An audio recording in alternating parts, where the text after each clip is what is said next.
Which city is better, Austin or San Antonio?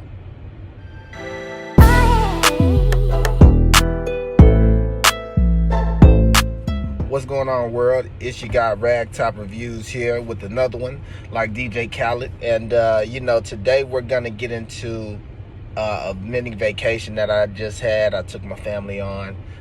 We visited a couple of great cities, and I just wanted to dive into two places that I really had high expectations for. Now, as you can see, I'm sporting the relaxed rag look here today.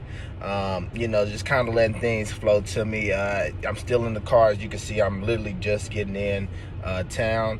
And I really just wanted to recap two great places that I visited. One called Thinkery, located in Austin. It's a children's museum. And the other, of course, the big name, SeaWorld.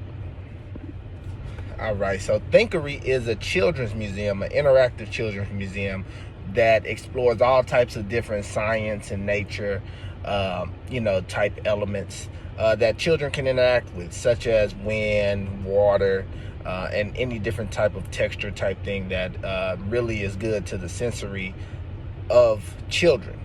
Now, I've never been to a museum like this.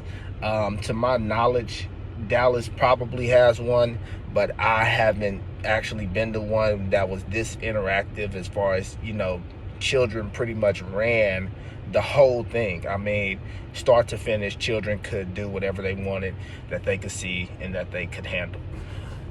Now, outside of that, the museum itself is located probably about 5 to 10 minutes from the University of Austin campus.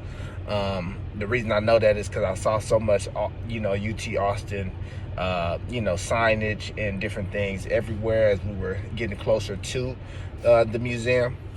Now, from the beginning, parking was a bit of a problem, but it wasn't that much of a problem, not so much of a problem that it, ruined our experience or anything like that. It's just kind of your normal congested, I'm sorry, it's hard to talk, but congested inner city type traffic. And so, that was one of the initial things that got us off. Now, once we got into the museum, things were a lot better. Everything was a lot smoother. The staff was very friendly and engaging, which is one thing that I love when I go somewhere and spend my money. I just want the people who are there to at least enjoy what you're doing, at least to the point where you don't mess up my enjoyment. Because we all have choices. We all could be working, especially in today's job market, a myriad of different places. So the least you could do is make sure the patrons that are visiting and patronizing your store, event, museum, whatever, actually enjoy themselves, and if you can't, find it in yourself to muster up the energy to do that, well, then just go find something that actually does make you happy, because life will be a lot better for you moving forward. But the staff was very engaging. The people there were, engaging, minding their own business, or, just overall having a good time, which, I'm cool with all of those. And it was just a great place to see a lot of kids having fun. I mean, a lot of kids with their families learning new things, trying new things, seeing different things that they might not see at your traditional park or school or after school program, recreation center. Just things that I wish I could have experienced as a kid. And in particular, my son, he was really into the wind aspect. Like, they had a little tornado simulator in there. They had this wind tunnel that blew balls and cloth and different things in the air. And that was really cool to see. They also had a water feature, which I'm glad we saved that for last. Let's just say that, because it would have been sad walking around with a wet baby. But the water feature was really nice. They had a indoor and outdoor playgrounds for toddlers and little babies, and also for the big kids. So they made that separation. Like, all kids aren't just kids. You have some that can hardly walk and crawl. that want to get out there and play too. So I really enjoyed the fact that they had an aspect for the really small children. Finally, we were able to witness a birthday party, and even though we weren't there for a birthday party, we just went on our own. I will say the setup that they had for the birthday looked very nice, to the point where I wouldn't mind actually thinking about doing one myself, just from the simple fact of, not for me of course, for my kids, but just from the simple fact of everyone who was around the party seemed to be engaged and focused on making sure that the party ran smoothly for those people. And I think that's a great gesture. So after we left Austin and did everything we wanted to do in that city, we went to San Antonio, which is just a short drive, about an hour and a half from Austin. That's where we stayed the bulk of our trip, and really got to experience some great things down there, some great food. Shout out Big Freddy's Barbecue. We got to go to the river walk, saw some really neat art. But the thing that we wanted to hit the most, and the primary reason for our trip, was to go to SeaWorld, which I'm sure everyone is familiar with. If you're not familiar with the one in San Antonio, there's some in other cities. I think Orlando has one as well. And SeaWorld is a really great name to cross off of that list for children. Like, hey, I took you to SeaWorld, I took you to Disney World, I took you, these places. So I really wanted to be able to do that for my kids. And then also, my oldest son is getting older, and he's actually able to really experience these things a lot better and have a lot more fun with them. So I was glad I was able to put him in that space where he could really enjoy himself at SeaWorld, seeing things that he hadn't seen in his life up until this point. Now, with that being said, I've never been to SeaWorld either as an adult. And, I had, I guess, this expectation of what SeaWorld was, or what SeaWorld seems to be on TV or in the movies or when people talk about it. And, for me,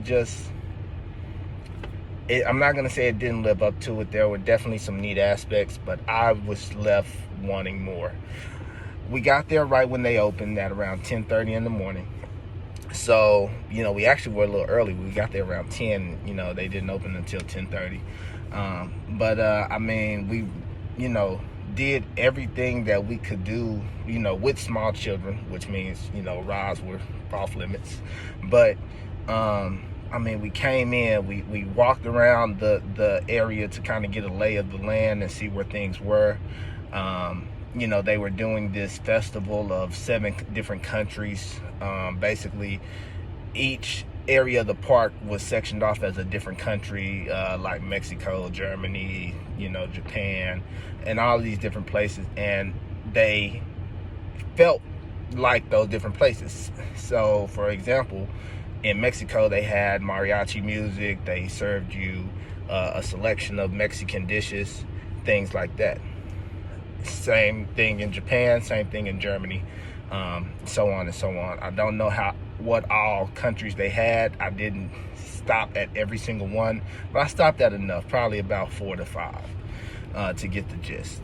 Now, outside of that, SeaWorld, the passes that we brought came with food included. So basically, every hour and a half or so, we will be stopping to get something to eat, and it was all a part of the package that we brought. And that was the first, I think, letdown for me. As you can see, I'm a guy I like to eat, and just the food was good. The people there were phenomenal. I don't want to get that misconstrued. I really enjoyed the people there. Being that we got there so early, we were able to really kind of talk and ask certain things about, what we should expect on our journey. And they were more than helpful. But the food was just, and, beyond that, when I think of SeaWorld, the first thing I think of, obviously, is like Shamu, big killer whale or whatever. There was not very many animals in sight. We had to go to the areas to view the animals. which is good. They have some animals in like aquarium type settings where you could go and come as you please. You don't have to wait on some big ceremony. But yeah, I mean, that was cool. Like I said, we didn't ride any rides, but we played a couple games. I definitely feel like they were janky because I didn't win a thing. But other than that, I just felt for the grand stage, when they are going to show the big animals and mammals, they could have at least made like a park announcement that, hey, this is getting ready to start over here. Come and see our beluga whales, come see our, anything, I don't know all the names of the marine life, but that's neither here nor there. All I know is we were able to catch the tail end of a show just because we so happened to pass it and we saw so many people, gather around and we said, let's go check it out. Now, shortly after that, the fam and I had a long week, a long trip, and we were ready to kind of hit the hay, but I definitely wish I could go back maybe in a couple setting with just me and my fiance, or me and my friends or something, and try to experience a little bit more, because I definitely feel like there's more to be had from SeaWorld. But just from my experience going that time, it was slightly above average. All right, so now to your favorite part, the review. Going back to the Thinkery Museum in Austin, with everything that I told you about it, I have to, give it tremendous consideration, and at least have to give it a 9. I really want to push it up to a 9.5, but I'm gonna stick with 9 out of 10. Like I said, friendly staff, a lot of stuff for the kids to do. Space, just some of the things that you want when you're a parent of small children, and they gave it all to you. The only thing I could ask for is better parking, but that's not up to them so much. Now for SeaWorld, with all of the kind of hiccups that we had along the way, and seeing the things that we saw, which were nice, I still just have to give it like a 6.5. Like a 6.5 out of 10. And like I said, it was slightly above average because, I hadn't seen a whole lot of penguins, which we were able to see. I hadn't, that's really it. I mean, I've seen gators, I've seen all types of other stuff. But, for what it's worth, it was clean. It was, a nice place to visit. And for that, I would give it a 6.5. All right, YouTube. Well, that's been another Rag Top review. I've been liking this method a little bit better, doing 2 or 3 or, kind of multiple reviews. If I go to something that's just grand, like Coachella or something like that, I will do a single review on that, or if it's something that's, big in the news, maybe. But I definitely like this format a little bit better. I'm a steady, keep pumping out this content for you guys. If you like seeing videos like the ones I showed you in this video, including my family, let me know, or if you would rather it just be me, also let me know. I'm open to all feedback and or constructive criticism. But like I said, this has been another Rag Top review. Thank you for watching this video, and I hope you have a great rest of your week. All right, Rag Top out.